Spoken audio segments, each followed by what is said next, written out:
The Girl Who Wrote with Clouds English Story Level 2. Sophie lived in a small mountain village where the sky always seemed close enough to touch. Every morning she would sit on her balcony and watch the clouds drift lazily above the rooftops. She loved how they changed shape, sometimes dragons, sometimes ships, sometimes giant fluffy animals. But Sophie didn't just watch the clouds. She talked to them. Ever since she was little, she believed the sky understood her, even if no one else did. One quiet afternoon, while lying on the grassy hill outside the village, Sophie traced shapes in the air with her finger. As she moved her hand, something incredible happened. A small wisp of cloud followed her finger, forming a thin white line in the sky. Sophie sat up quickly, shocked. She waved her hand again, and another cloud line appeared. It was as if she were drawing in the sky. Her heart pounded with excitement. She spent the next hour experimenting, writing her name in giant letters above the hill. The clouds obeyed her movements like friendly pets. She ran home to tell her parents, but when they went outside with her, the clouds didn't move. They floated quietly as usual. Her parents smiled kindly, thinking she had imagined it.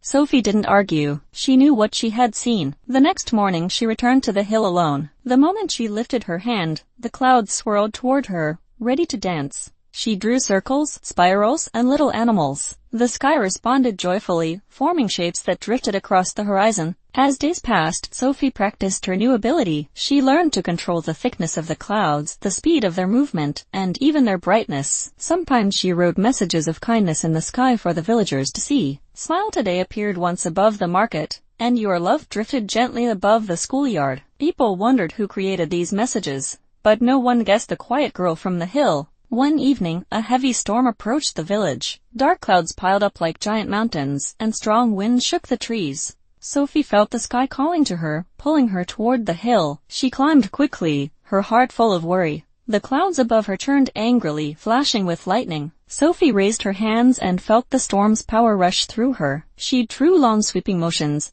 guiding the clouds apart, opening gentle paths for the wind to escape. Slowly the storm softened. The dark clouds thinned, drifting into calm, softer shapes. Rain fell lightly instead of violently. The villagers watched in amazement as the storm dissolved before reaching their homes. When Sophie stepped down the hill, soaked but smiling, she felt the sky glow warmly above her. From that day on, the clouds listened to Sophie even more closely. She wrote stories, shapes, and gentle warnings when storms approached. Though the villagers never discovered the truth, they always felt protected, watched over by a mysterious friend in the sky. Sophie knew that the clouds had chosen her, and she promised to guide them with kindness for the rest of her life.